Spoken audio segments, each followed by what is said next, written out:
Hey, friends, welcome back to Shift Happens. My name is Joe Smith. I'm your host and the lead pastor of an open and affirming church called Shift here in Gainesville, Florida. And with me today, I have a guest with me that I was introduced to just recently and had the distinct pleasure of being on his podcast called Off the Comma. I have with me Paul Briley, who's the host of that podcast. And we got connected through somebody that I had interviewed and then you had interviewed. And it's just cool how life works like that. It's just such a small world and there's all these little connections. So thank you for taking time out of your day to come and share your story with us. Yeah, thank you very much, Joe. I appreciate it. And yeah, you're so right because the connections in our lives can be so powerful. And I feel like, sometimes we know how we can use and leverage those connections. And then sometimes these connections can really surprise us. And the guests you were talking about that we share in common, like here's the degrees of separation of Mm. it all, the bacon of it all, right? Is I know her through her girlfriend, and her girlfriend taught me my coach. She runs the coach training program that I did, and so I had been actually. This is what's so damn funny. It's coming up for me now. Is I had been talking to Cami and talking to Christy. Cami had already been a guest on my podcast, and then I wanted Christy on my podcast, and I wasn't sure why. And I kept like, "Hey, when are you going to be ready? When are you going to be ready?" And the timing was never right, and everything. Anyway, long story short, we ended up connecting and she ended up being on my podcast. But then it was shortly before that that I saw the episode, listened to one of the two episodes that she had had on your podcast. I was like, oh, wow. And then after she and I did our thing, then it's like, what if Joe would be on the podcast? Mm. And then anyway, long story short, here we Yeah, are. and for those that are listening, we're talking about Christy Keith, and we'll link her story in the show notes again, just in case you don't know who we're talking about. But she did. She's got a story. She's Hmm. got a story. And so then, and so I watched her episode because I saw her, which is how I found you. I watched Hmm. her episode and then started listening to other ones. And I love and I will and we'll put that in the show notes too.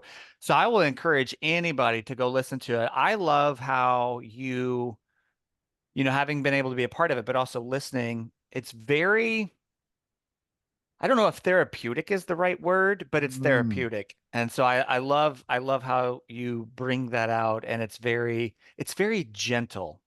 Very Yeah. gentle is a good word. It's a way for people to unfold their story in a very gentle way. But then I think that also gives people listening the space to do that for themselves Hmm. wherever they are. So I really appreciate that about how you approach that. Thank you for that. And actually, let me speak about that for just a second. There's a reason for that. It's interesting, and I'm sure we're gonna unpack so many things today. But who I am today is in big part a result of who I have been throughout my life and different things in my life. And the way I show up on the podcast is very, very intentional because when the podcast came up for me, I had recently been trained as a coach. So you learn some of these skills in coaching, obviously, the importance of listening and reflecting and acknowledging and holding space for people.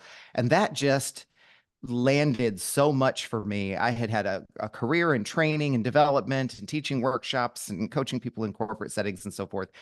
But it was like, okay, Paul, now it's time for you to take this to the next level because I always leaned in the direction of tell and instruct more than, hey, people can figure their own stuff out.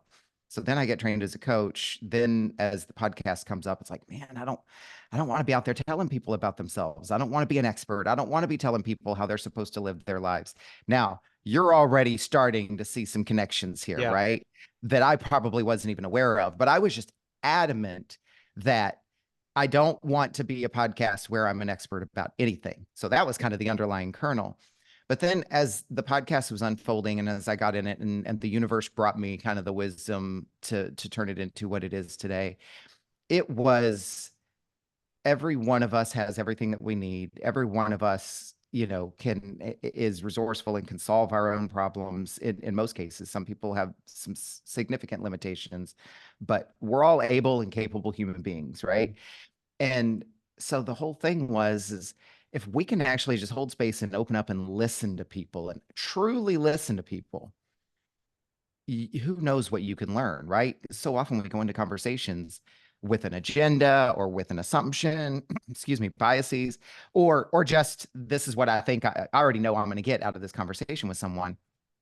And it's really taught me a lot about not only just like leaning into the listening, but also taking my hands off of other people's stories. Not only do we get to have these conversations and put them out there so people can be inspired by whomever's story resonates with you, right? Um, but also every single time I do an episode, I learn a lesson about myself because I see myself react to things. Ooh, I want to jump in on that. Oh, I have a point of view about that. Oh, this is probably how you should have done that, right? And I don't get to do those things, and it's one of the best things ever. It sounds a little bit like I'm plugging the podcast, and I'd be stupid if I wasn't, but I have learned so much from this experience. It's not only helped me as a coach, but it's helped me as a human being. I am also an empath. I'm a feeler. I'm all about, people and propping people up. I can be very selfish too, and I love the attention. But what I'm hoping we're doing with the podcast is also showing people exactly what it's like that you can do this thing, you can listen, you can ask questions, you can completely remove yourself from people's stories. So that's one of the things I had always hoped would be an outcome of the podcast. And one of the things I hope I'm modeling, in different parts of my life is that, it's okay to just listen to people. And it's literally okay to let people have their story without you putting a single toe or finger into it. Yeah, So, I love yeah. that. I resonate with that deeply. Um, and I think too that in the current season that we're in, and we'll jump into your story, but I think it's really Mm, important in the current season that we find ourselves in and the culture that we're in, where it's so there's so much separation, there's so much binary thinking, there's so many echo chambers.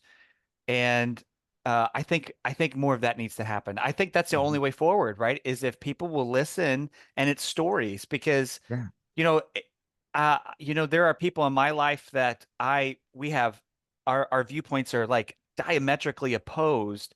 But if I will stop and listen to their story, there's usually a reason why they're feeling that way versus just I hate you. Now, of Mhm. course, there are people that are going to be that way. And then you have to figure out how to draw that line um, with dehumanization. But by and large, my experience is stories, not only do they change people, but they change for me, I can't speak for everybody else. They change me when I hear somebody else's story and think, oh, if I had gone through that, maybe I would see that thing this way too.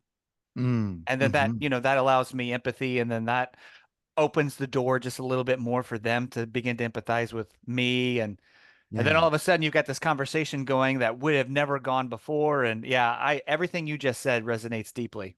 Yeah, it's at no point did I say you have to listen so you can agree. At no point did I say you have to Right. listen so that you can be convinced or won over, right? Like that's a different thing for another place in the Right. interaction, right?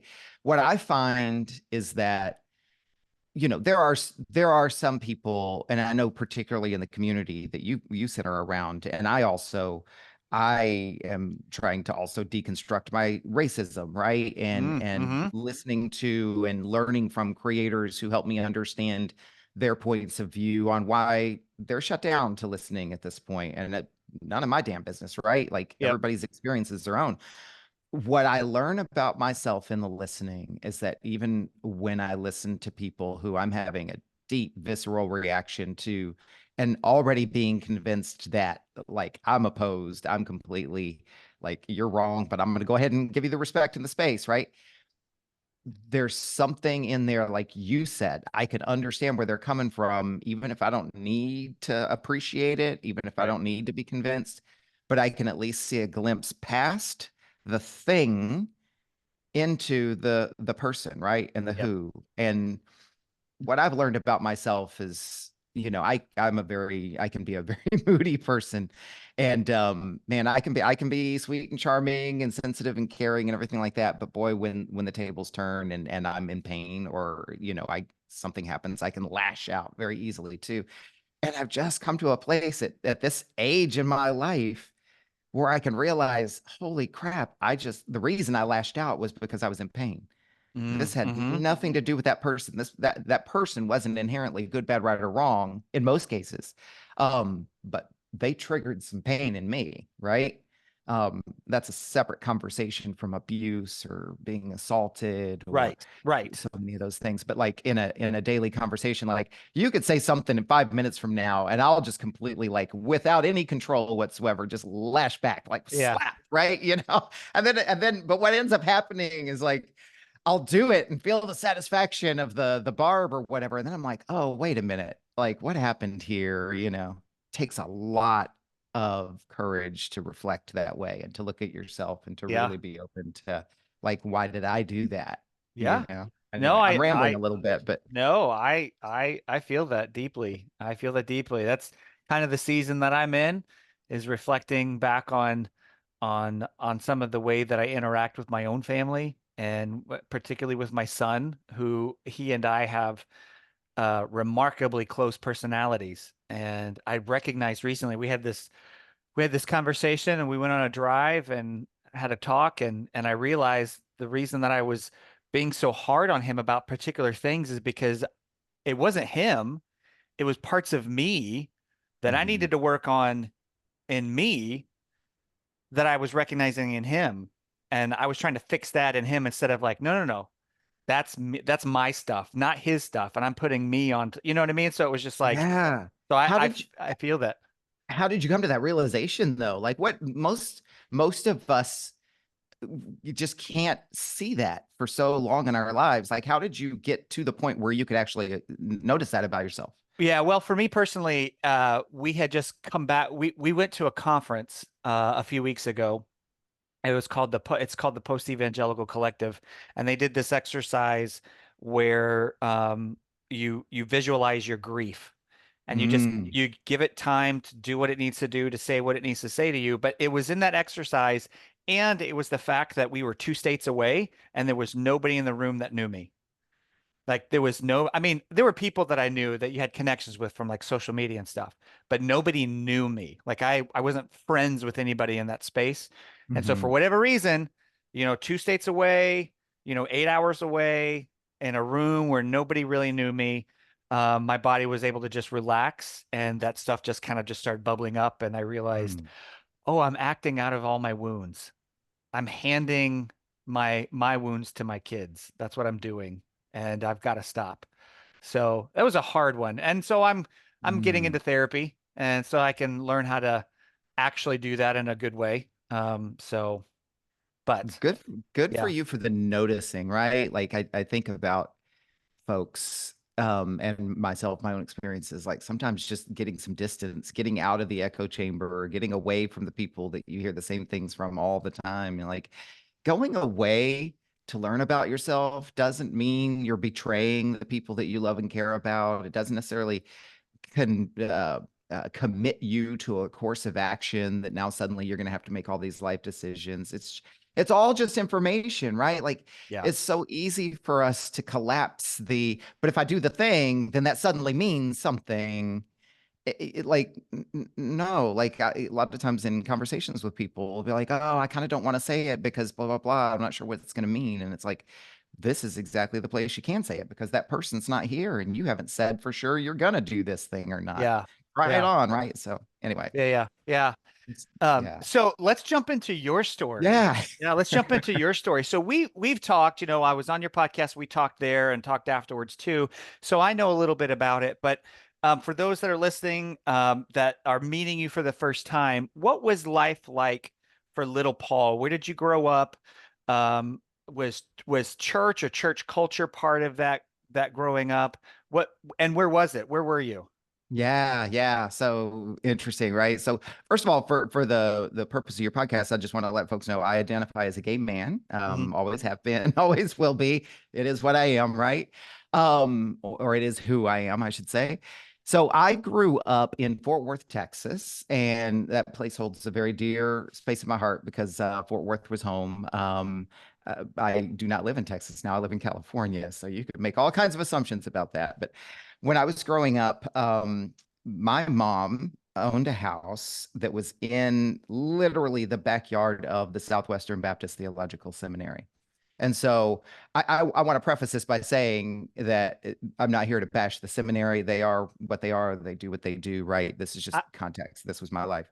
I can do that for you. Don't worry about it. Oh, okay. Yeah, yeah. Feel free. Yeah. Yes. Um, but the seminary, what was interesting, so my mom had bought the house many years earlier, and as the seminary grew and expanded, most of their students were white men with families who have heard the calling and have now come to school to learn how to be pastors, right? That's how I knew it and understood it. So student housing at this seminary wasn't dorms, it was the neighborhood. They bought all the houses in the neighborhood so they could house their families. And so our house was in the neighborhood, literally just 2 blocks south of the main campus. And all of the houses around us were basically these families coming and going 2 years at a time. And so that was the context. So I grew up in the seminary from the standpoint of all of our neighbors were seminary students, and because they're students, then they have very strong um, faith inclinations, very strong beliefs, very strong passions, because it was a calling that brought them to the school. Then obviously there's a degree of emotion and deepness to, why they're there. And then and also because they came and went so often, then if I had friends, I only had them for a couple of years before they Mm. packed up and moved away, right? So little Paul was also lonely, little Paul, who was also a loner. I've returned to that person too, but I was very happy and content doing my own things, going off and playing in the neighborhood and reading books and playing with Legos and Star Wars toys. And when I had friends, I had friends, and when I didn't, I just entertained myself. But we were the heathens in the neighborhood. So we were very, very poor. There were many of us. We had our parties in the front yard instead of the backyard. We had broken windows with cardboard on the house. The collective, my family, were smokers and drinkers and rock music. And in the 1970s, if you lived in a religious community, those things were fringe, right? Not only that, we had different color peoples coming and going from our house as well. In fact, my mom was in a 12-year relationship with a black man who we all cohabitated together. And so the way we lived our lives was not at all the way the neighborhood lived their lives. And so, and I'll say this, I was very different from my family. My brothers in particular. I love my brothers. My brothers are not bad people. They had a hard life. And they made choices about how they lived their life, and they enjoyed living that life, right? It wasn't me. Like I wasn't going to be a drinker or smoker and smoke pot and walk around with my shirt off, and it just wasn't who I am, right? Little Paul, who was growing up, without realizing he was gay, just like something didn't belong here. And that was kind of my life. But so we lived in this neighborhood where we were kind of the outcasts, and we were constantly, whether it was an assignment from seminary or whether it was somebody just finding another way to try to disapprove of us, we were always having the at the door and the witnessing, right? And if it wasn't the witnessing, then it was we're here to complain about the noise, or we're here to complain about such and such. And my mother grew up in a Seventh-day Adventist community. Mm. And because of that, she, as an adult, was not practicing any religion. And my mother was also very spirited, 5 feet tall, shaped like a potato, and knew how to use her words. And when they would knock at the door, then my experience with religion was we're surrounded by them, they disapprove of us, and my mother cussed them out when they came knocking at the door. So, so I didn't grow up with a religion in my family. Also, we weren't super attached to our extended family, aunts, uncles. And so the only tribe I had to really shape me and teach me things was my immediate family. And you've heard what that's like a little bit. My school, I was very academic. I studied, I read books, and my neighbors, right? So I had the family that hated religion and was everything but, and then I had all the people around us who were constantly showing a different example and modeling us. And I was terribly conflicted.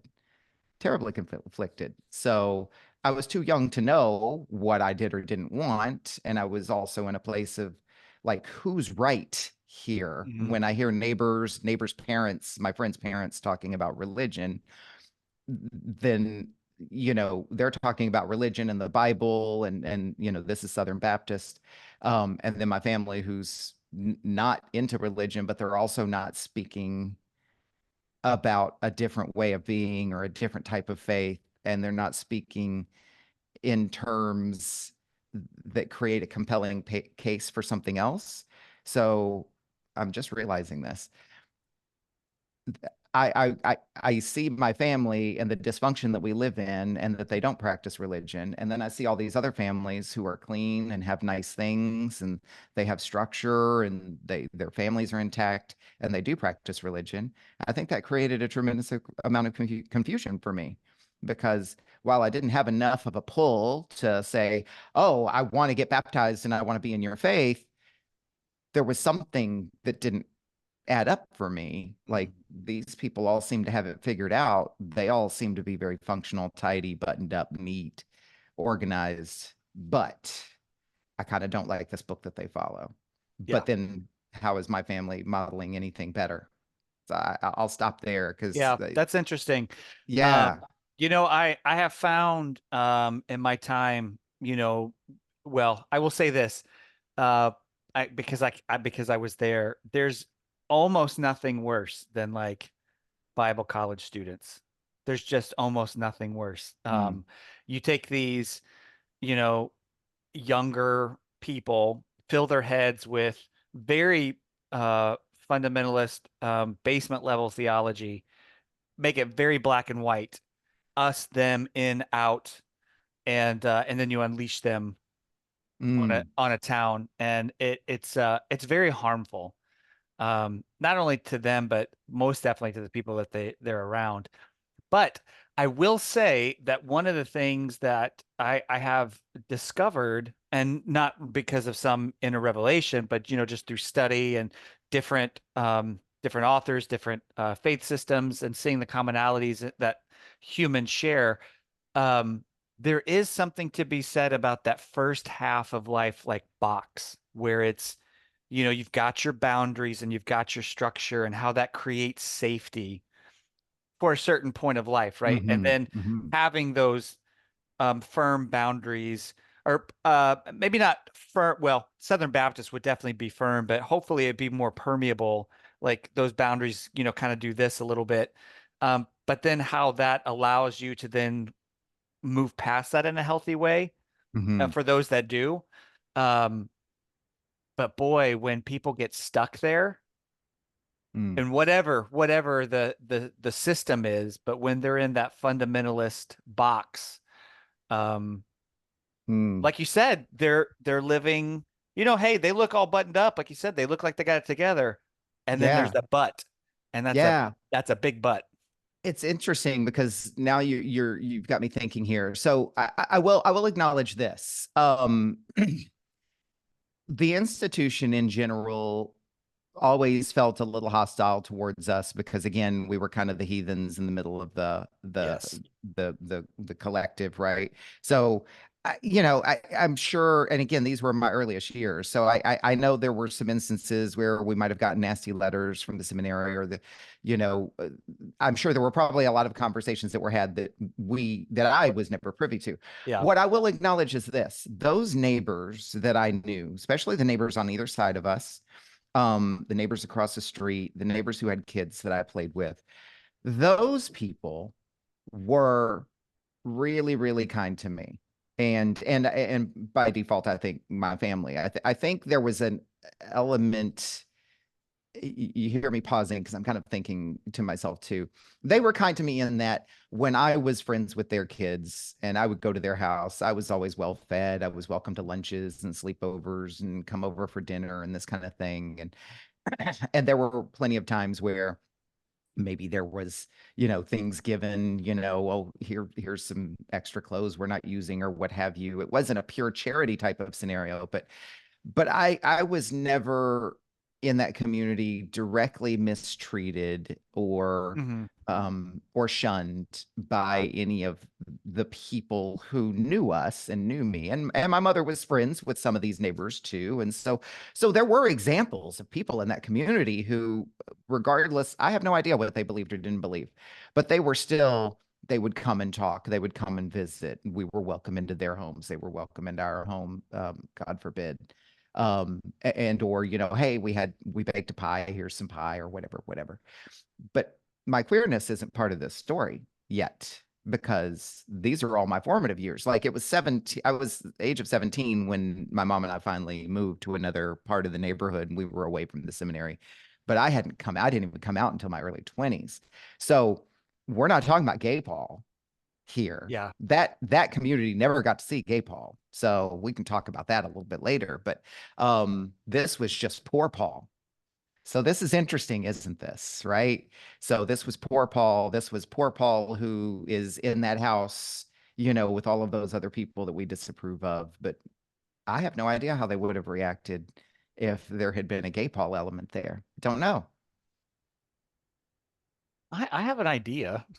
I I think have we an both have ideas, I have an right? idea. Yeah. Yeah. And even in that, and I'm glad that that was the experience that you had as a child, right? Because there are just almost nothing worse than adults who would be act judgmental towards a child for things that, just completely beyond their control. But Mm. I'm also, I sit here with a little bit of cynicism too, only because not towards your story, but also knowing, having walked those shoes of those people, knowing that behind the scenes, that the conversations were about um, winning you over, right? Mm-hmm. Or Mm. we're being this way because eventually we're going to dot dot dot. We're going to invite them to church. We're going to tell them about Yes. Jesus. We're going to try to convert them, um, rather than just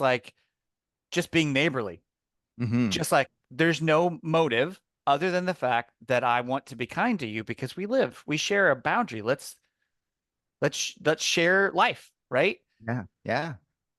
But that's not the case, Yeah, I know you're so right, Joe. And I, I don't know what those conversations were like when I wasn't there, right? in those living rooms, right? But no, I can honestly say, yeah, no, it was always understood that at some point, in some way, somehow, if you could be brought into the fold, that was the agenda.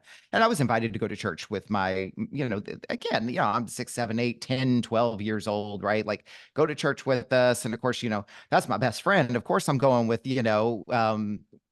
you all to church. And and there was a period, and I'm trying to remember what age it was. And let's just say it was somewhere between the age of 8 and 14, or 8 and 12, right? Where I was now old enough to kind of start absorbing things that I'd heard. And again, I'm going to church with these families who, oh my gosh, they're so normal. Right? Their house is clean and their roof doesn't leak and they always have nice food and they talk about intelligent things. And I know this sounds really, really bad, like I'm really bashing my family, but it is what it was. And so I would go to church with them, and there was just this element of kind of normalcy and stability, as it felt like to me. And I remember there was a period where it's like, okay, well, let me start reading this. Let me start listening.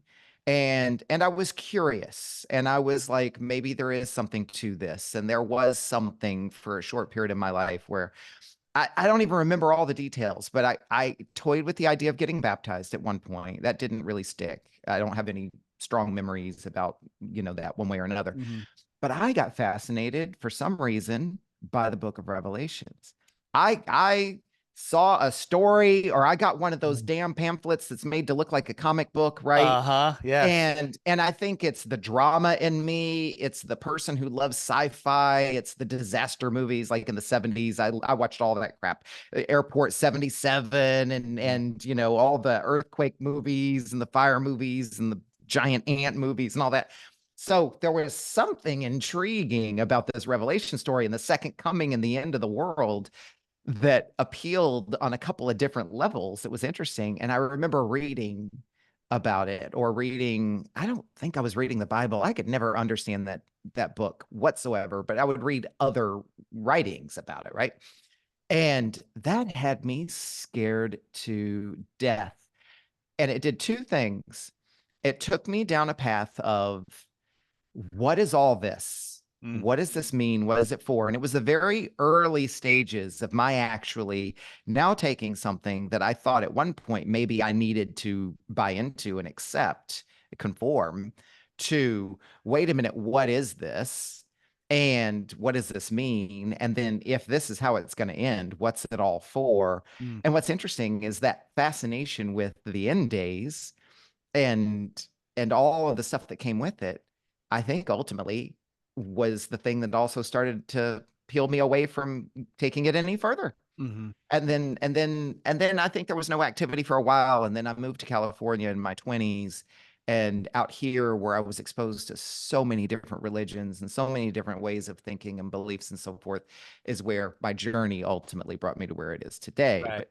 But I only had that window of time that we've been talking about as my only real experience with ever being within, considering being a part of, and having, any kind of like tangible experience within a religion Right. or a faith, and that one in particular. So I definitely have some strong points of Yeah. view from those years. Yeah. Yeah. And it is interesting. As you were talking, there were a few things that popped up. Number one, that fear of revelation and hell and rapture. Welcome to the club. We have t-shirts. Um, Mm, it just, I mean, so many people, talk about religious trauma, rapture anxiety, these things that were just drilled into us as kids, where, like you said, you need stability. And all of a sudden you're being told this story that's just like, but at any minute, God could come down, and you know what I mean? So mm, mm, that was interesting too, that even outside of church, you're like church adjacent, and that still shows up in your story. mm, The other thing that I found really interesting in your story is how your neighbors saw the idea of loving their neighbors themselves, saw the idea of salvation as something just completely spiritual and separate from the physical. And I say that because you're surrounded by these people that are studying this way of Jesus, this life of Jesus, right? And all of the other stuff. But that's like the primary character. And his primary, one of the ways it's always like, and the evangelicals will debate this, but just read it.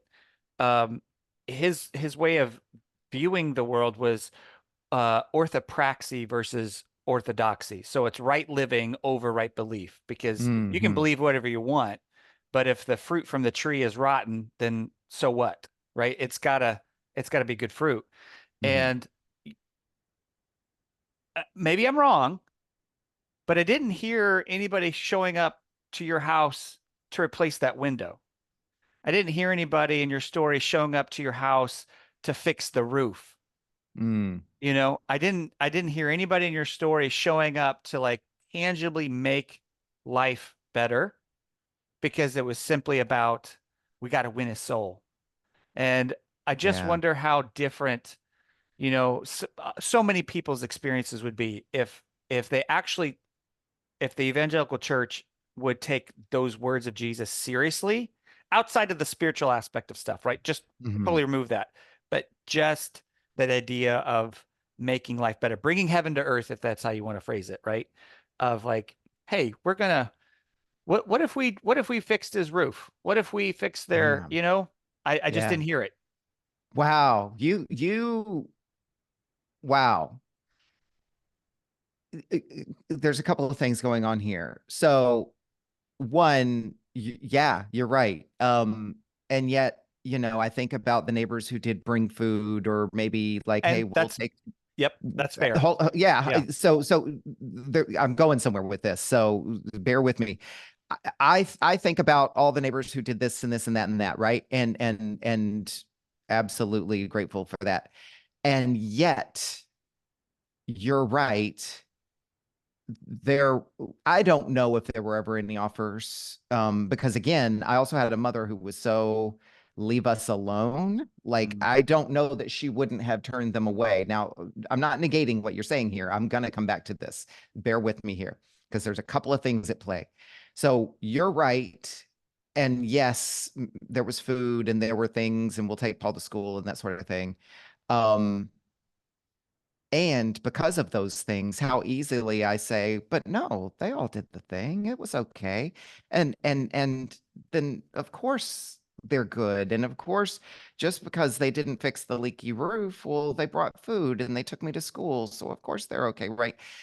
And maybe they are. I'm not saying that, but this is how easily I will accept things and then give people the benefit of the doubt, because there's another place this has showed up in my life that we may or may not get to. Now, to your point, this is why it's so important for me to unpack the individual from the institution, right? Because I keep defending those neighbors because that feels right to me. That feels right to Mhm. me, right? Because again, like I said, none of those neighbors ever really made me feel completely extricated. But the institution in which we lived, right?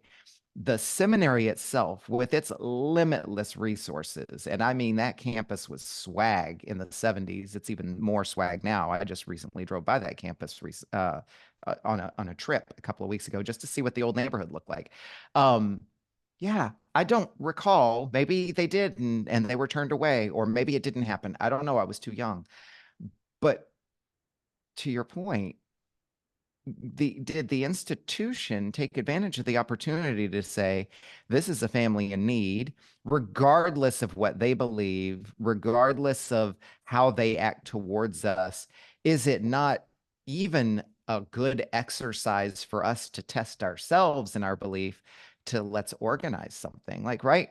So maybe neighbor A or neighbor B didn't necessarily fix our leaky roof. Not that that was their responsibility. Let me be very clear. But did the institution say, well, gosh, if we just got 10 people together for 2 hours, what could have been done? And I want to be very clear. I'm not saying I expect that, or that's, again, we're all responsible for ourselves. But if you stand for something, what are you willing to stand for? And in this age today, this is what I think is being deconstructed so much.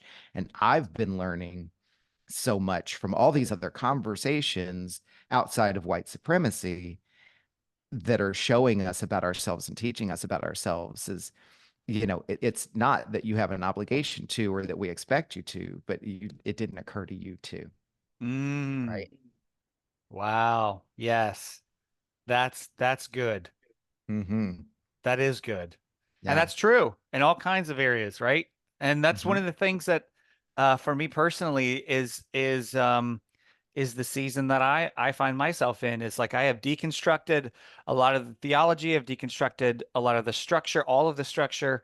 But one of the things that I'm finding now is decolonizing and trying to see outside of my and I don't want to go off too much, but just, literally my whiteness, Mm-hmm.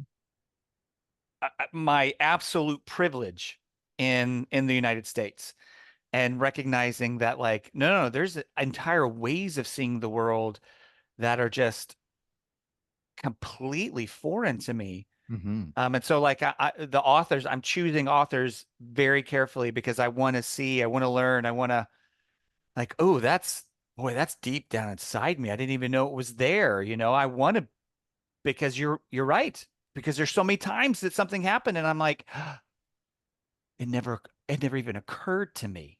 Yeah. Yeah. And when we see these other ways, this is from my own experience and my own continued learning.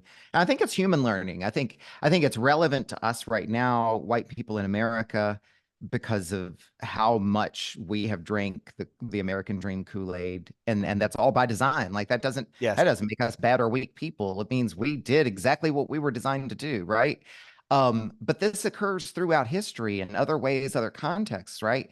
It's also part of the human condition, which is I have been taught so fervently to believe this thing that when I see something else, I not only react to it, that's wrong, blah, blah, blah, blah, blah, but even subconsciously and consciously, when I walk past it, even when I get to a place of saying, oh, all paths, all ways, all people. But when I see something that goes completely against my grain, can I even accept that it is completely entitled to and okay to exist absent of any of my judgment Mm, whatsoever? I had the privilege to be able to go to Cairo in 2022. Um, and I chose that trip specifically because I wanted to go someplace where I would be uncomfortable. And I wanted to go because why wouldn't you? Cairo, the yeah. pyramids, the people, the population, the history, right? All of the things. And yet the mission was so accomplished. I was never unsafe. I was never unwelcome. You know, for the most part, I was kind of just ignored and overlooked. And that was what was beautiful about this trip was I got to experience all the things I wanted to experience, see all the sights, and I got to come up front and center, being in a place that was never built for me, designed for me, didn't center around me, and wasn't about me, right? And so I got to not only see all that, but also see what it was like to be inside of me, seeing all that. One thing that was very interesting, and it was such a learning experience for me, was because we haven't really talked about that, but where I've landed today is I'm spiritual. I don't believe in any specific religion. I don't believe in telling anybody not to believe in their religion. Like you do you, right? As long as it's not harmful to others. That's Mhm. the caveat. And as long as you're doing it out of full choice and intention, and you're doing it because that's what you believe in, right? That's what I would hope people are doing. But when it comes to all religions, like I think there's something to be learned from each one and still do your own thing. So here I am, I'm in Cairo, and it is, I think it was like 77% Muslim. And then the majority of the remainder was, I'm probably going to get this wrong, but I think it was Orthodox Christian. But like overwhelmingly a religious Mhm. place and people who practice these religions and are very devout in their religions, right? So that is what it is. None of my damn business, right? And I don't have an opinion about that.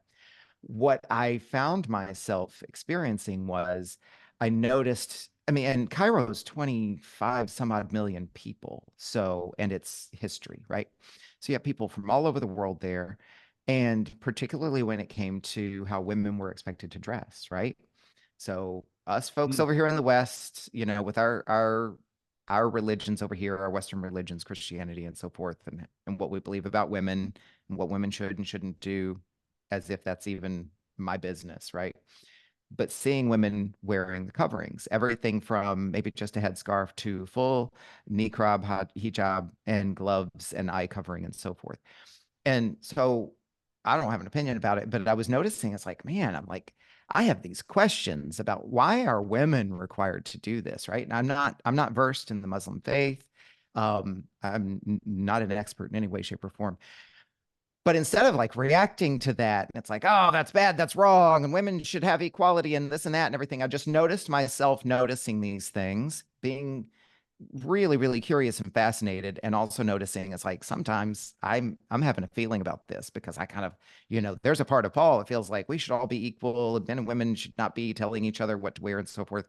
But instead, I in my hotel room Googled one night and I'm like, what do women feel, Muslim women feel about being Muslim mm, and wearing garments and so forth? Because it's like, this is none of my business. I'm curious. And I just came across article after article after article of Muslim women saying this is part of our identity. This is, we embrace this. This is part of who we are. And it was just enough that I didn't need to become an expert on it. I didn't need to convince myself of anything. It just reminded me it's none of my damn business. And it's just none of my business, right? It's just not any of my business. And I can be there and I can be part of it and I can observe it. And I can just assume that unless I'm told otherwise, everybody here is enjoying their experience and doing their thing. And like at the end of the day, I just want to be left alone to do my thing anyway. So, but it was a great experience because it was uncomfortable for me. And it didn't matter. It wasn't about me trying to make it comfortable for me, right? I was the guest. I was in their home. I was there to see what their life had to offer. And you know what I walked away from Cairo with, aside from just a beautiful experience and a humbling experience, realizing how small I am in the world and I don't need to be big in the world, was that despite the different faiths and the different histories and the different backgrounds, it was still 25 million humans doing human things, which is eating, drinking, and the last two Yes. words are pretty profane, but Uh-huh. biological functions, both of them, right? Yes. And it's just none of my business, right? Yeah. So, but nobody stopped me as a white man on the streets and said, "Have you heard the word of Allah today?" Nobody came up to me in a restaurant and said, "You should be wearing something different," right? Nobody questioned me at the front desk of the hotel and said, "Who are you sleeping with?" Which it's nobody, by the way, but even if it had been, like, it just, why would I bring that garbage over there? Yeah. Yeah, that's interesting. That is Yeah. interesting. Um and you're and that is the truth, right? We're all just kind of doing our best with what's been given to us to make the most of what's been given to us. And yeah, hmm, that's really interesting. Yeah. Yeah. That's a lot to think about. It, That is it a it lot to think is, about. and I'm still unpacking that. I'm still Yeah. unpacking that. And then I'll just add one more thing to that. It's like then you go to the museums and you go to, actually, I will take it a step further. I was fortunate to be able to, when I went to the museums, it's recommended by the locals that if you're a tourist, and especially Westerners, well, it's not just Westerners, if you're a tourist, when you go to the pyramids, it's a good idea to have a tour guide or to go as a group, just because there's a lot of folks trying to sell you stuff and Oh, and that sort of thing. And it's just easier to deflect those things if that's not what you're interested in. And so I ended up having a tour guide, Shireen. I had such a great experience with Shireen. She was amazing. If anybody is going to Cairo and they think they want to go to the pyramids, you find me through my link, and I'm going to refer you to a tour guide.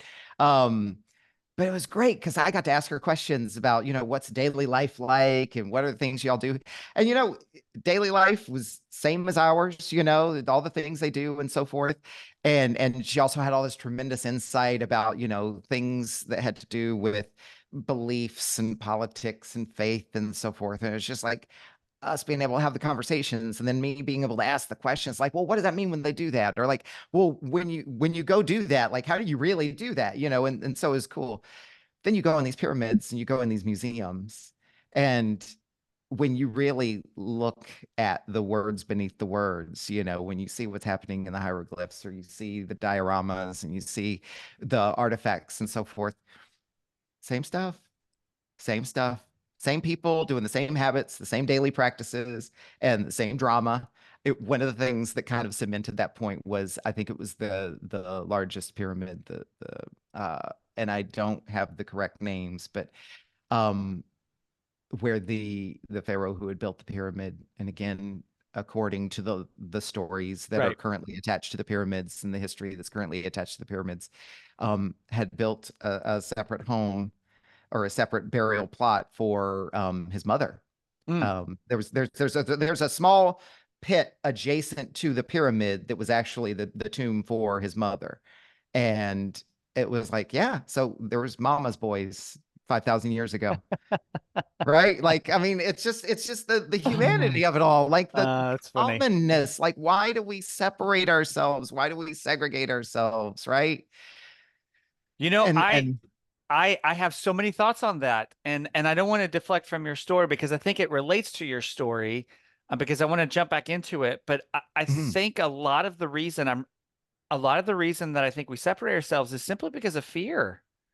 I think it's just fear. And the world that we run in here, and I just had a conversation with a friend, about this was, we were talking about LGBTQ issues, particularly in the state of Florida, and mhm, how, just came out today. Today is we're recording on April 30th, and there's a lawsuit challenging this Title IX protections that would cover sexual orientation and gender identity and stuff, and it's just never ending here.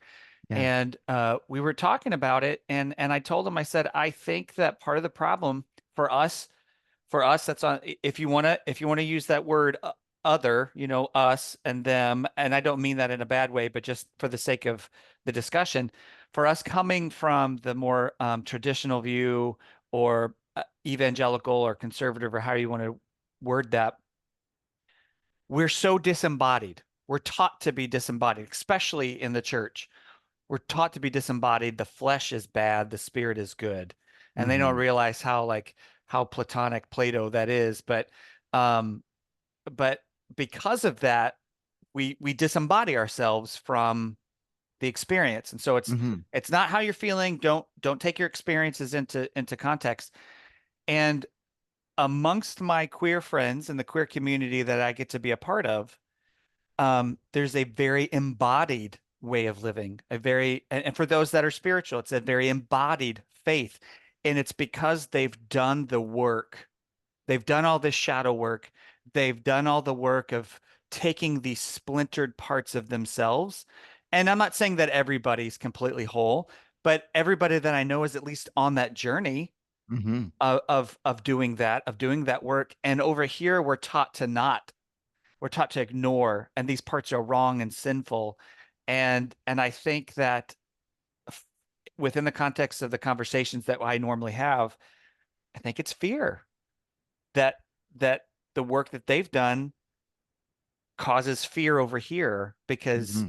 either they don't want to confront things, they don't want to do that shadow work, they don't want to confront those things, they don't want things exposed, because everything is built on right belief. My community is built on right belief. As long as I'm believing the same things, I still have community.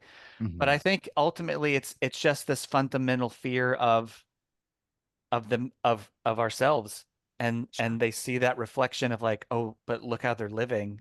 Here's kind of where I've landed as somebody who's not involved in religious communities, but I have friends who practice all faiths, so I get to hear their stories and their experiences. That doesn't make me any kind of an expert.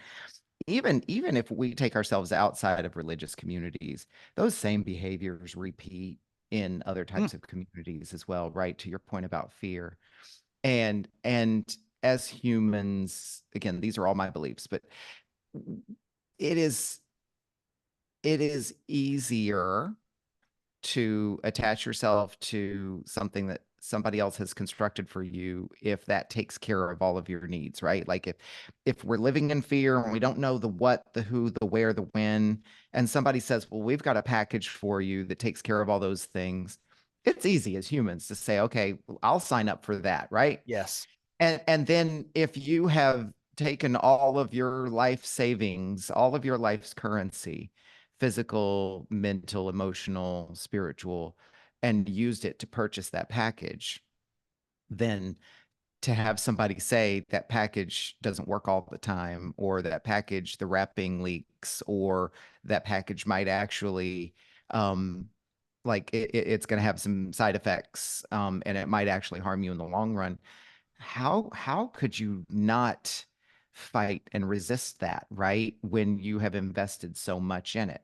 So that is what it is. I'm not saying it's good, bad, right, or wrong, but the human behavior of it all is how can I put literally every dime of all of my currency into something, have it be challenged, and be okay with walking away from it? Like that just Mm. doesn't happen easily and organically. So I believe in that. And yet, I also believe that this is where I've landed at this stage of my evolution, is that often in the coaching work that I do with myself and with clients, like a lot of times we're peeling back, like what's the root cause? Like what's the original belief or the expectation or the thing, right? And sometimes the society that we live in that likes catchphrases and layers and nuances and stories and marketing and all that sort of thing. Sometimes the answer is simpler than you think, right? So it like just go back to the original thing. I was having a conversation with somebody yesterday and they're trying to do this workshop thing, and they're trying to figure out who to market it to. I'm like, well, when you first thought of the idea of this workshop, who came to mind? Who were you picturing? And they started describing, certain types of people and certain types of demographics and certain types of situations with certain types of beliefs. I'm like, then that's who you market to. Like, you don't have to go out and find an audience for this. You already had an audience in mind when the idea originated. So these people who say that, you know, the flesh is sinful, and however it was you said it a second ago, right? The flesh is sinful, and we're here to live a spiritual existence. If that is true, then why did Spirit choose flesh as the container? Mm-hmm. You know, how many times have people said, two men can't do that? I got news for you. They've been doing that for thousands of years. It can be done. So it's not that it can't be done, it's your belief about it and whether it's Yeah. right or wrong. And who told you that it's right or wrong, right? And so it's just the questions that you can ask yourself. I got to tell you, like, if we get to anything else or not get to anything else, this is what's so central to me when it comes to faith and my queerness and just who I am as a human being, is like where I landed after that whole kind of revelations exploration and end days, and then what's it all for and what's it all about, fear of death, right? Because this is where so much of it comes from, is what happens to you after you die. And one of the biggest challenges I always had with this particular faith that I, had been exposed to was that if you make one mistake in this life, you will burn in hell for all of eternity, right? And that was frightening and terrifying. And yet, thank God, I had enough skepticism in me to ask the question, now, why? Why, if eternity is truly eternity, and that means this life, if you live 100 years, it's still less than a speck of a speck of a speck of a speck. And if you don't live 100 years, right? Like, why would this one existence dictate all of eternity? That just didn't make a lick of sense to me. And then, okay, so set that aside. Fear of death, where do you go? Heaven or hell, or what have you? One day, it just dropped in. The universe brought this to me. And when I say universe, I mean there's some source of Mm-hmm. connectedness. There is something I feel that. that drives all of us, Yep. right? And I don't need to define it or explain it. I've heard scientists even refer to it as the space between the atoms, or like Mm-hmm. just whatever it is that allows us to form It's all words, words. Yes, yeah, it's within all our meat words. sack, Yep. right? Um, is that when it comes to dying and death, whatever it is, always has been and always will be. And there's not a damn thing I can do to change that. And if that's how it always has been and always will be, then it must be perfect. So what Mm, is there to be afraid of? mm, It I like that. is by design. I mean, it just is, no matter what it is. It And is. I don't believe there's too many other forms of life on this planet for us to be naive enough to think that our human definition of it Mm, is the one. mm-hmm. It just doesn't make any sense to me. But I also recognize that people have to believe what they need to believe, and they have the right to believe that. I just think that we all could do a better job of being conscious about that belief, why we have it, why we chose it, why we hold on to it, and that it's my belief. Mm-hmm. Yes. And That's where I doesn't stand. have to be yours. Yeah. And I don't have the right to force you to believe that. My right to believe something ends at your right to not believe that thing. Yeah. Yeah. Yeah. Yeah. So to jump back into your story, you grew up in this space, and all these people, they knew poor Paul, and I liked how you did that. There was no experience. They had no experience with gay Paul, and that came later. At what point in time in your growing up did you begin to realize, oh wait, I th- what Texas? Because I know what Texas, because that's where I kind of grew up too. Hmm. Just down the road from you. Um, I know You the know. culture, and it's all the Bible Belt culture, right? So like Yeah. Texas, Arkansas, Missouri, wherever you're at, Tennessee, it's all going to be the same. When did you begin to recognize, okay, what culture's telling me I am supposed to be as a man is not aligning up with what I am feeling internally? Ooh, I love how you ask that question. That the way you ask that question is so important and so clear for me to answer. I always knew Mm, that question. Now, did I always know I was gay? Deep down inside, there was always a knowing, but I don't think I really recognized it until my teenage years, right? But your specific question was at what point did I recognize the incongruence between or yeah. the separation between how I was supposed to show up as a man and how I was? I was always different, whether it was I was mommy's special boy or I was Mm, always a good boy. He's too sensitive.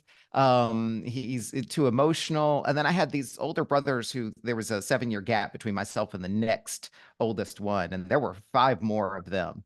It was funny. My mother only wanted boys, and I used to tease her. I'm like, I'm the daughter you never wanted. The odds were not in your favor, sister. Get off your back because you're eventually going to put one out, right? And I loved my mother. My mother would have said something like that, by the way. Um, uh, so they were all older, and I had a different father from them, by the way. And so by the time I was born, I was an accident. I never knew my father. My mother was back to work again. She wasn't raising the five other boys. She wasn't in that marriage. So I was raised differently. I was raised like an mm, only child. She had me reading mm, before I went to kindergarten. In some ways, she was able to revert back to some of the type of person that she had been before she was a wife, right? Um, but their experience was very, very different. And so I'm growing up learning how to read and seeing this world around me and being able to kind of evaluate normalcy and so forth. My brothers had a difficult situation with their father, the relationship, their father and their mother. And it's the 70s. It's all about experimentation. They're out running mm, the streets and so on and so forth. But they always were like, let's go play football. I don't want to play football. Don't be a pussy, don't be mhm. a man. And just all the bad words, right? And the punching me in the chest, toughen up and stuff like that. But it was so confusing because on the one hand, they were always telling me I needed to be a man, but they would protect me and they would like defend me and nobody else could mess with me. And so it's just so weird, right? And anyway, so I always knew it was different. Like I didn't play football. I didn't go do the guy things. I didn't want to fix the car in the front yard. I wanted to go play with my Legos. I wanted to read my books. I wanted to hang out with mom. Um, and if I went to my friends' houses and we would do our thing, go play with toys and action figures and stuff like that. But I also enjoyed sitting in the living room listening to their parents talk. I liked Mm, talking to their moms. To this day, I still have more of a relationship with women in my life than men. And we can slice that and dice that differently. But I always knew that there was something different. And then to the when did I start becoming aware of my queerness, being a gay man?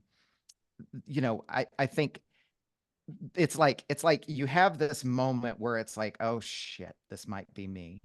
And you start thinking about it and realizing it. And then I think, well, is that when I realized it? Well, no, it's like you have to come to that place to then start replaying the reels and looking back and saying, okay, there were always my signs. I always knew.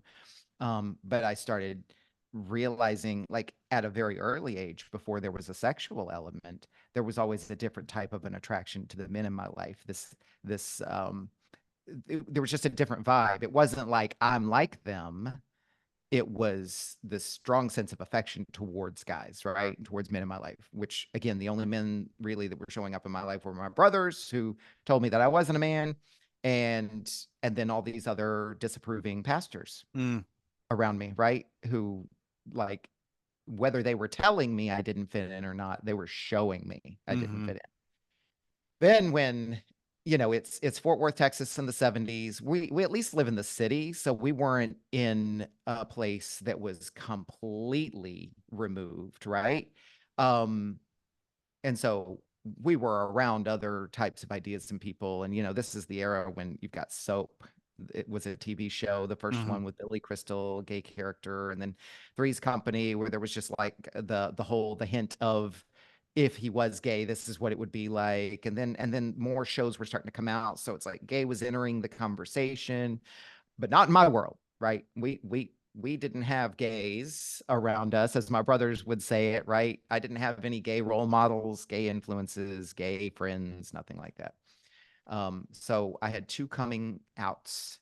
When I graduated high school and I started working, is when I started becoming Paul.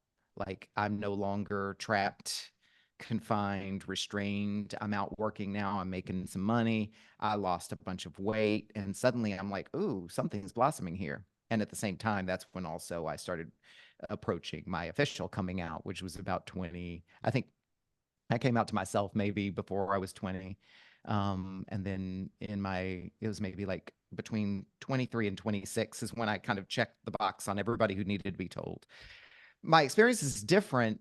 In Well, to me, it's a different experience than what a lot of people have had, was because I was never persecuted, at least not to my Mm. face. So I never experienced firsthand persecution, exclusion, elimination. Yeah, there were all the microaggressions, or certain audiences, or groups or communities that you didn't expose yourself to or go near or be a part of.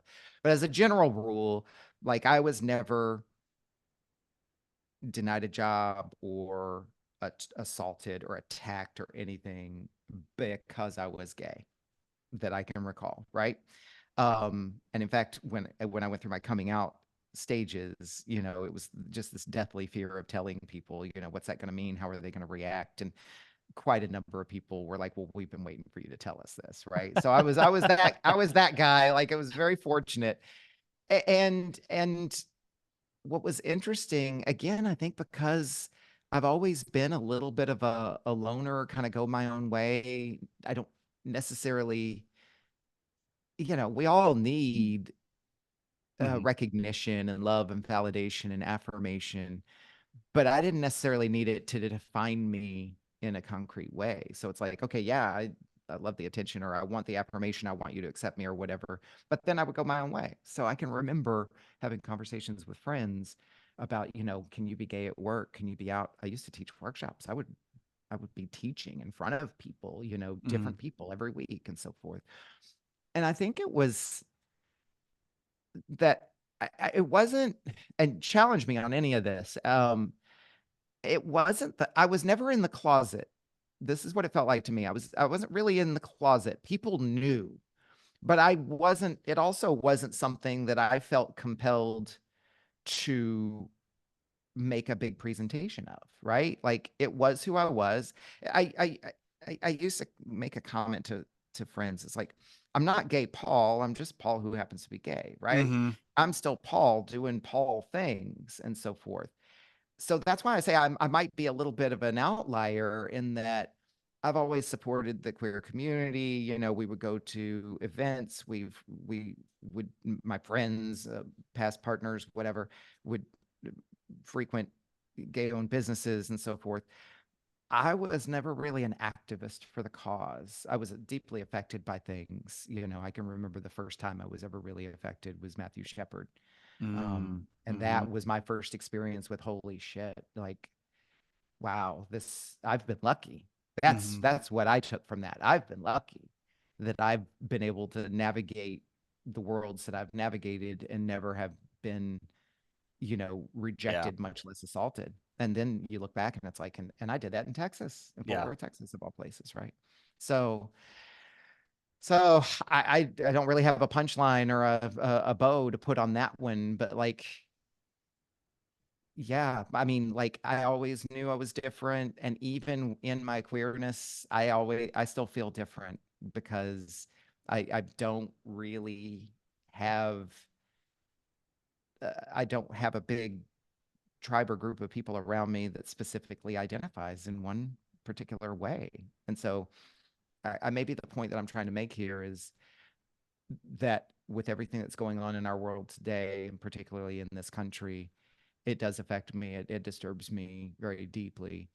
And when you get into difficult conversations about white supremacy and patriarchy and just deconstructing the whole colonial mindset of our country, and people are like, well, Paul, you're a gay man, you've been marginalized, you get it, like you're over here with us. And I'm like, I actually can't do that. I can't claim that because I have always benefited from my white male Mm. privilege more so than I have been excluded, or I've never felt like I've been marginalized as a gay man. So that's privilege in and of itself, right? But like, yeah, no, I'm definitely gonna jump in and have something to say and fight for the cause.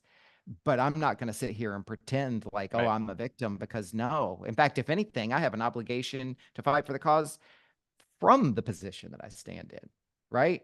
Because I know what it's like. I know what those people think. I know how I've benefited by passing and so forth. Mhm. So I squeeze a lot of stuff into that. No, So and yeah. what really jumped out to me while you were talking was because you had mentioned the group of people that are around you, and it's not all like queer centered. And that doesn't strike me as odd, Mm, knowing you just a little bit that I do, because it seems to me that your personality, the way that you approach life, is very uh open-handed, I guess is a good way to put it. And so again, I only know you from a few conversations that we've had, mm, and some listening to you interview other guests on your podcast and how you respond to them and stuff. So this is definitely from the outside looking in. But from the outside looking in, it seems to me that that you at least have the personality that would gather people, mm, that not strategically and not in a manipulative way, but almost that the wider the circle of people that you interact with, the deeper your experiences, the deeper your life mm, becomes. mm, I get that sense from you, so it makes total sense to me that it wouldn't just be this group of people or just this group of people, whatever that group would be, because then you're just creating your own little echo chamber, and you do not seem like the type of person that wants to be in mm. one echo chamber. I love that reflection. So thank you for that. And I think what also comes up that I think is just, I feel really important for me to say, to add into that is that I have had to ask myself the questions too, right? Am I this way because there's some type of bias against, or is there a loathing or a like rejection of queer community and that sort of thing? There have been times in my life where it's like, oh, I need to ask myself the question, because if Mm, if that's the case, I want to unpack that.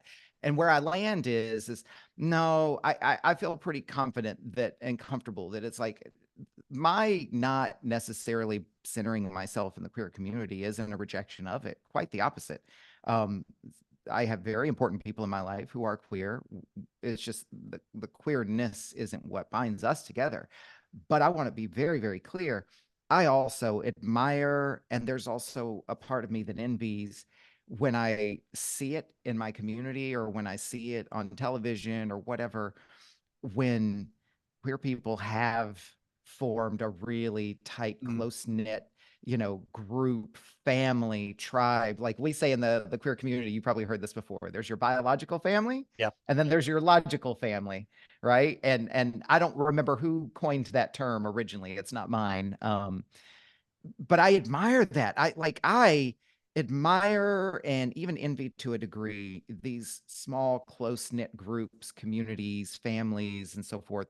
And and if I go to like the Pride event here in Sacramento is really amazing every year, and it's like 2 whole days, and the festival is just 3 blocks away from where I live and so forth. And I go, and it's like sometimes I feel like, oh, this isn't really for me. I'm older now. I don't drink. I don't do drugs. I'm not sexually active. Like, okay, this isn't really for me. But then you see all the other things that are there for me, Mm, and I still feel a little bit left out. Or no, I feel a little bit outside. Let me be very clear. But what I recognize is that it's not a rejection of the community. It just means that, hey, I'm out here doing my own path, my own way. And I'm not out here saying that anybody else out here shouldn't be doing this. I'm not out here saying that anybody else out here is wrong for what they are doing or the choices that they're making or whatever. Like, I walk into a room and sometimes that room is for me, and Hmm. sometimes that room isn't for me. And if that room isn't for me, then I'm going to, say my good wishes. Maybe I'm going to leave something for the table, and then I'm going to go. Like, Hmm. it just because it's just not about me, Yeah, right? I think that is such an important point. Again, this is me on the outside looking in, just doing the work I get to do. But we've had several people kind of touch on that in different ways Mhm. of just this myriad of experiences and coming out stories and some people being, I've got a couple friends that they are trans and they are people of color, and so it's just like an Mhm. overwhelmingly negative experience. And then other people that are very passing, and your experience where it's just like the recognition of, no, I actually had it really lucky and I don't have those experiences.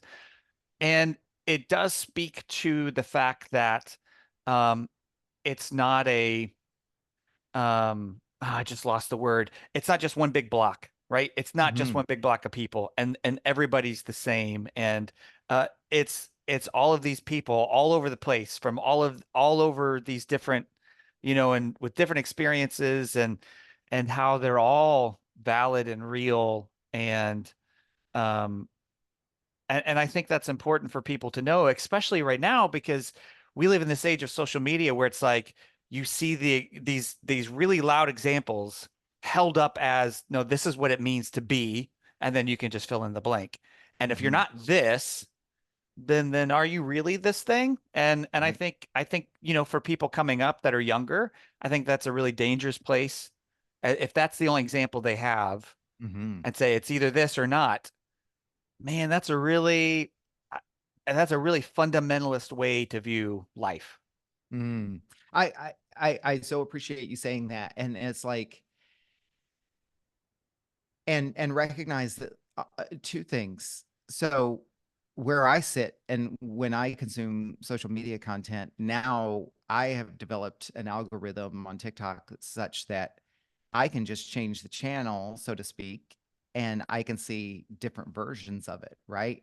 So it's easy to say, well, this particular religion, this particular faith, they're all bad about that. But then you can go over here to this other place, and it's like, well, that's an entirely different thing. But man, they're as deep into it as the other people were. Mm, And then over, so I see myself seeing the whole menu of all those options that can all take you in the same place, right? And just the commonality of it, which brings me back to what you said in your interview with me about when you had your shift and you started moving away from the one thing to do the other thing that felt more right, but you were doing it in the same way with the same oh, practices, yeah, right? The same fundamental belief or the same yeah, structure, right? And how easy it is for us to do those things. Like, I don't like this thing, so I've decided I'm anti-meat, and but I am a vegetarian, by the way. I've decided I don't like how we produce meat in this country, and it's wrong and it's unethical, so I'm gonna be a vegetarian. But then if all I do is then start saying, well, vegetarianism is the only way to go, and you're bad for eating meat, yeah, just keep eating the meat. You haven't changed anything, yeah, right? So yeah, yeah, yeah. Wait, oh, I remember what I was going to say. You said it earlier, right? When you were talking about this, the fear that drives us. What are we afraid of? yeah. When we look at trans people, and I am like, I only know a very limited few trans people within my immediate circle, right? So I'm completely ignorant when it Hmm. comes to what that life and lived experience is like, and the challenges that they face, other than what I see in social media and what I see people bravely talking about, right? And I am working on the things that I need to be working on in order to be able to acknowledge and accept and allow these people to have exactly the same experience that I have, that they are entitled to, right? Because they're human beings. Like, there is no seat that's closer to the stage in the game of life. Like, there just isn't, right? Unless we create that, right? Hmm. Trans people, as one specific example, are no better or worse than any other human being. they only seem that way because we're making that happen. We're creating that, right? What are you afraid of? What are you so afraid of? And where did that fear come from? And what proof do you have about that? And if you think that they're lesser, it's not because they are inherently lesser, it's because other people have made that to be the case. They have been marginalized, they have been subjected to socioeconomic, scarcity, they have been excluded and prevented from having access and full acknowledgement and embracing and accepting. And accepting doesn't mean that you have to tell somebody that they're completely right. In fact, I don't even like, accepting. I'm going on a rant here, a ramble. Tolerance. This word tolerance just disgusts me, right? Because tolerance still comes from a place of power, as if Mm. it's your power to give, right? Tolerance. I tolerate you. That's like tolerating an itch or a rash, like tolerance. Give me a break. You either acknowledge someone or you don't. You can still choose to accept, you can choose to embrace, you can choose to celebrate. But at minimum, if all you want to do is say, yeah, you exist and it's none of my business, acknowledge people. You use the word tolerate, I'm tolerant of, then that comes from a place of judgment. That means Mm. that I tolerate it to exist, but I can remove that whenever I want. And it's mine to remove. Like, think about the context that we use tolerance. I tolerate a child. I tolerate tantrums. I tolerate the traffic. I tolerate the inconvenience. It's always tolerating things that are inconvenient to us. And it's communicating the fact that I'll let it be until I choose not to let it be. Mm. This is why I do not like the word tolerant. So Mm. anybody who's like, "Oh, I tolerate you," I have an F word for you. Yeah. And you know what? Yeah. So well, there you go. You got some emotion out of me, but Well, we've got to stop. We've got to stop with tolerance. yeah, Acknowledgement.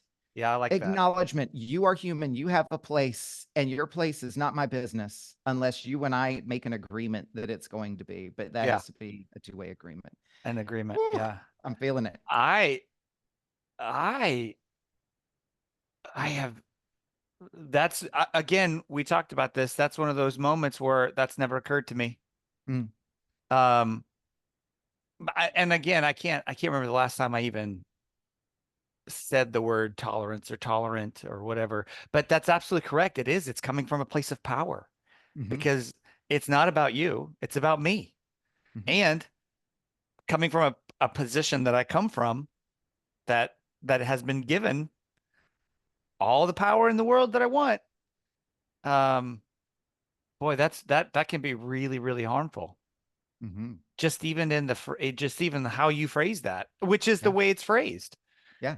Really, really And interesting. this is the word. I think that's kind of the point too, is this is the word. I mean, it's used in, oh gosh, I can't cite sources here, but I mean, it's used in religious circles. It's used Yes. in like even in legislative and regulatory Mm, circles. Like if you dig deep enough, you don't even have to dig deep. Like the word has always been tolerance, practice tolerance, or we need to be tolerant of each other and that sort of thing. And it's like the mm, words matter. yeah. And that word is just like, oh, that's the word. Okay, great. Let's all roll with it. Well, did we ever ask really what does that word mean? Kind of like all the debate about our constitution and everything, all men being equal. Well, which men? Mm-hmm. And why just men, right? Like it's a complete sidebar, but it's like it's okay to ask the questions. You don't have to do anything with it until you get your answers, right? Go ahead and ask the questions. Where did this come from? Why is this the case? Why do we believe this? Why do I believe this? What's in it for me? And you can land someplace else. You can land exactly where you were. Like this is what I love about being curious and asking questions is like you can, oh, here's a good example. Um, I live in Sacramento and I moved here from Texas. I loved it.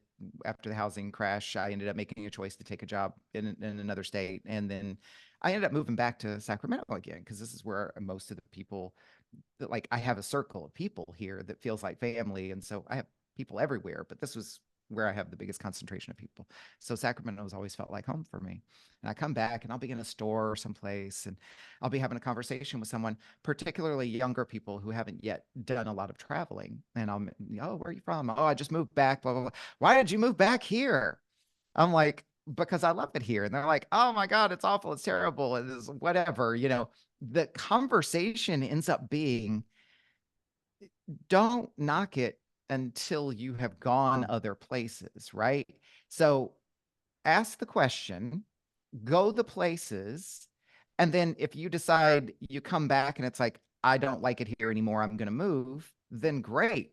If you decide that you come back and it's like, now I've been to all the places and I still like this place, then great, right? But like, ask the question. If you decide to choose something else, then you go a different path. But sometimes the question can bring you back to where you already were, but now you're doing it with intention. Mm-hmm.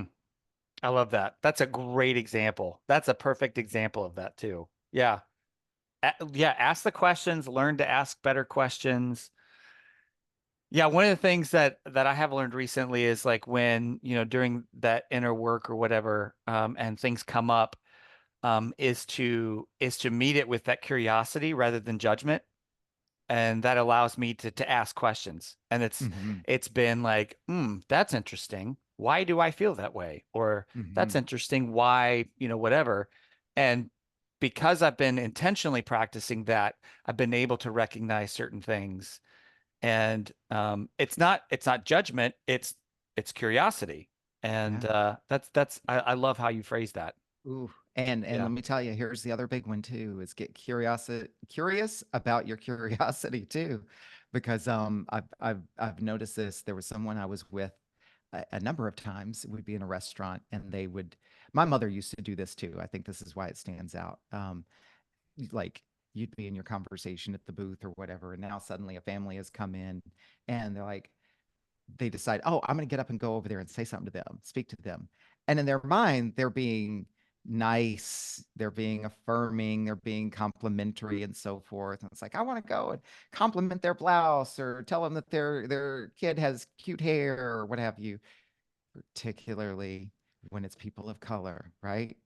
And so I've started doing oh, I'm going to go over there and say something. And it's like, why? Mm, What, why do you want to say something? What is it you feel like you have to say? What's your intention when you do that? Because a lot of times we just, especially us Southerners, right? Raised Southerners, it's like, it's just nice, it's polite, that's what we do. You just got to tell people. And it's like, but do they need that compliment? mm, Did they ask for that compliment? Did they need that compliment? Like, I'm not telling people not to be nice and kind to people on the street and acknowledge people, right? But it's also okay to ask yourself, why do I want to do this? I do that all the time. It is deeply uncomfortable work because like I just want to go and be nice to people. And sometimes if I ask myself, why do I want to go and say that to that person? It ultimately comes back to me. There's something in it for me, right? mm-hmm. And then Feel I'm that. forced to ask myself, and can I be okay with just leaving this alone? Mm-hmm. Yeah. And Do I and I need leave it alone. them? Do I need them to think that I'm a great person? Yeah. I, Bingo, I feel that. bingo, I bingo, I feel that bingo. deeply. I the same. This has nothing to do with what we're talking about, but boy, my motives matter, and I have to watch out that I'm not doing really good things because I want people to think really good things about me. Hmm. And so there are times where I'm just like, I'm not going to do that because Yeah, it would be great if I did, and good things would happen if I did. But that's not why I'm trying to do it. I'm trying to yeah. do it because I want you to look over here. Yeah. And this is why it's so. This is what I believe. This is why it is so important for us to be open to asking ourselves questions and exploring these things because I am a non-religious queer person who can do this with myself. And, technically I would be the person who everybody should be questioning, right? Like, or that, Mm, according to the beliefs, I'm the hmm heathen, right? I'm the whatever. And it's like the people that you're criticizing and looking down on the most are the ones who are doing more work than you've ever really. You bought the package off the shelf. Have you ever tried making it yourself? mm. You are preaching gospel truth right now, Paul, and you don't Mm, even know it. mm, Yes, that's true though. That's true. And I think it goes back to the fear thing that we were talking about. Like, I've got my nice, neat little package. And as long as I stick to the step by step of the nice, neat little package, and yet you deny your humanity, which in my view is if we deny our humanity, we deny divinity as well. mm. That's just, from my point of view. And yeah, yeah, I resonate with that. And look, here's the thing, right? Like if we go back to the package metaphor, and why do people buy that package? It does something for them, right? I would even go so far as to say, if that package is important to you, and if you did that package, you bought that package for a reason and with full intentionality, then you should be complete in your package. Mm, You don't need to hand that package off to anybody else. In fact, you can't. You honestly can't because you bought that package complete. What you're trying to do is you're trying to get other people to buy a package, but you carry your package. And if that works for you and it serves you and you're doing it with intention, then again, that's none of my business. It becomes my business when you make it my business, hmm. right? Yeah, So again, like I know it's like I'm kind of like on this fence here, but I'm not really. It's that do your thing. And as long as you're not harming somebody else, and as long as you're doing it with intention and you're doing it for you, with you, and around you, okay. good. Yeah, I don't have anything to say about it, but recognize that's your package. I don't yeah, need to buy a package. yeah. No, Yeah. I love that. Yeah. And you know what, Paul? Honestly, I could continue to talk to Oh, you I for could another too. hour. But I want to honor your time. We both have things to do. So I want to land the plane with one final question for you. Yeah. And that is in the season that you find yourself in and the season that we find ourselves in, as tumultuous as it is, what is bringing you joy? Where are you finding hope in your life right now? Mm. Mm. Um, I, so I'll answer the question and also an acknowledgement. Like joy isn't the word. Um, as somebody who takes on things around them, as an empath, as just somebody who just absorbs their environment very much, the sensitive kid, right? I'm still Right. sensitive little Paul. Um, joy is something that's elusive to me right now. Like I that's not the word I would use to describe what is meaningful and purposeful for me right now amidst a great amount of uncertainty in my world, all of our worlds, is like my podcast. Hmm. Now, that's not a plug for the podcast as much as it is of all the things that I'm doing. I do coaching, I do teaching, I do consulting. I'm independent, I'm self-employed. There's just that's not a path for everybody to take, right? Like it is not the easy path to travel. Um, and I do all these things and they're all fulfilling in their own ways. But the clearest thing in my life is this podcast. And I realize it's because of the conversations. It's because it puts me in the listening space, because it is about me holding space for other people to talk and just let other people talk.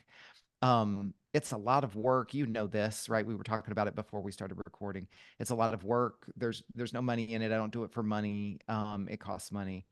And yet it's the clearest thing in my life right now. I do it without resistance. I don't question it. I don't know where it's going. I just know that it's important for me to be doing it. And every single episode, they're all different. Everybody's story is different. And every episode is a mirror. I see myself. I learn things about myself.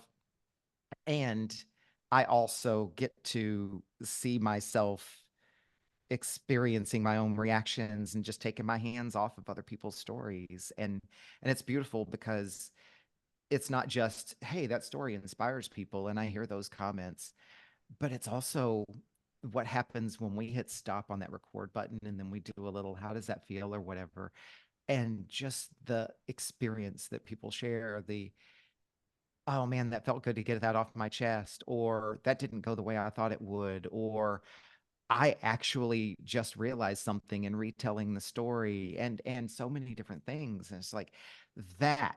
That right there, without me needing to say, well, here's the punchline, or here's what you should do next, or, well, I think all this comes together to mean, it's just being able to say, and let me know what comes next. You know, I had one guest tell me their story was pretty intense. Actually, I'll share. It was windy. Um, I guess I'm okay sharing this. If not, you can edit it out. But um, afterwards, and she and I are pretty close. And Mhm. she's like, she said, I felt like I had a hangover for like the whole rest of the day after we Mm. recorded, and I slept for 11 hours that night. She said, clearly, I needed to get that story out. And there you go. There it is. So that's what brings me the most purpose and meaning right now is these conversations, which I'm fortunate to be able to do in a way that other people can benefit from and other people can can experience. And I'm always looking for more. Like, I mean, truly, because my podcast is not about experts and advice giving and telling people how to live and celebrities and millionaires. Like, everybody has an experience. So I know you'll have my links in there, but I'm happy to talk to anybody who might have a story that they want to to unburden Yeah. and You put know out what? into the universe. You know that I know what you're talking about because I have often said that one of my favorite things I have ever done in life is this podcast. And it's for the same reasons. It's Hmm. because I get to sit and for an hour, hour and a half, just talk with somebody that I would never have the opportunity to talk to before. And Mm. then to find the commonalities and the shared experiences and even in the different ways that we approach stuff, there's still things like you said that mirror, right? And Hmm. my life has just been so enriched by all of the people that I have been able to connect with, and then so Hmm. many of them stay connected with along the way, Yeah, where we're able to connect on social media and still see and interact and man, I could not resonate with something more. I just think that stories are the way forward. I just absolutely. I deeply, deeply believe that. It's where it began, right? Like, I'm having Yes. this thing, like, this thing as I'm doing this work.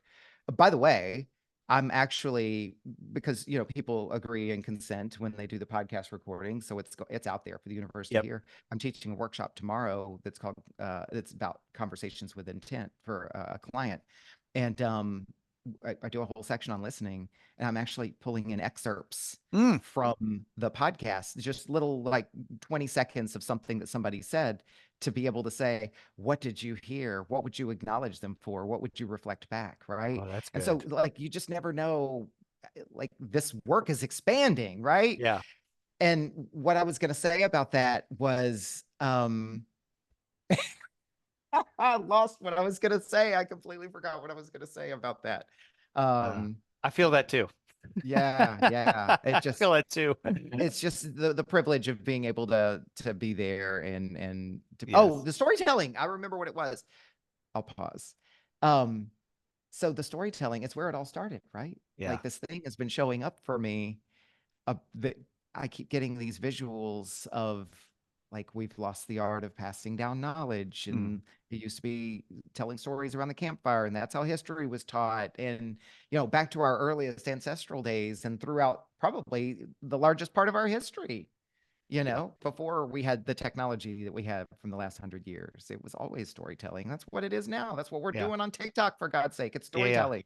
Yeah. It's in our you know collective DNA, whether we yeah, recognize it or not. That's very yeah. true. It's Paul, the question is whether to listen.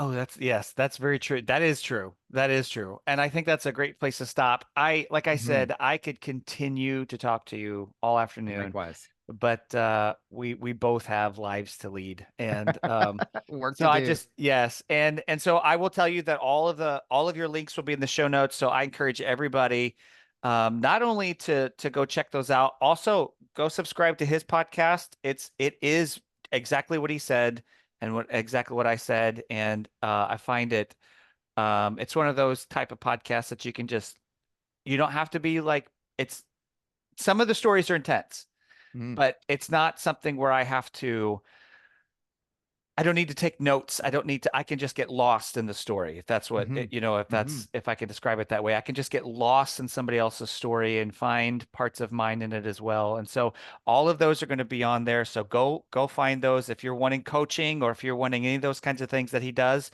that'll be in there as well. Reach out and connect with them. Even if it's just to follow along on TikTok or Instagram, that'll be on there. Paul, again, just thank you so much for such a really, honestly, just a very beautiful conversation. Thank you. Thank you. Yeah. And for creating the space. I mean, again, a huge acknowledgement to you. Like when you were on my show, like I connected, like clearly we don't have an issue with having a Yeah. conversation and Yeah. bouncing ideas off of each other. And so keep doing this work. I am so deeply impressed by these really courageous and bold conversations that you're facilitating. And I know for a fact it's the power in the individual conversation itself, and then it's this collective. You're 47 episodes in, right? And you haven't even come close to scratching the surface of the impact that you're going to have, because the people who are ultimately going to be seeing and hearing these stories haven't even heard Mm, them yet. that is That comes true. with Isn't it? with the growth, right? And And isn't that so, cool to think about yeah, on yeah. both of ours? That's Keep doing it, amazing. I brother. love Keep it. doing it. Yeah. Same to you. Same to you. Same to you. Well, everybody go click those show notes. That was an amazing episode. Deeply impactful for me. Beautiful. I hope that it resonated with you in the same way. And I'll just leave it at that. I hope that you are having an amazing day, a beautiful day, and thank you for following along. Now get out of here. Go love on some people.